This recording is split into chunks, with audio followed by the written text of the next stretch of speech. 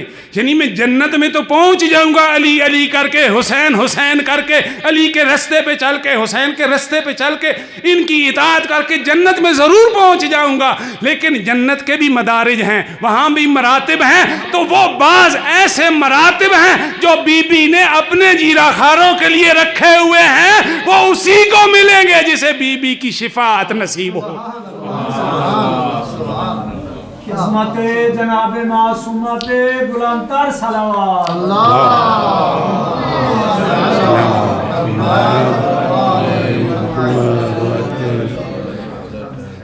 Time کافی ہو گیا، شاہ صاحب بھی کہہ رہے ہیں تو اچھا.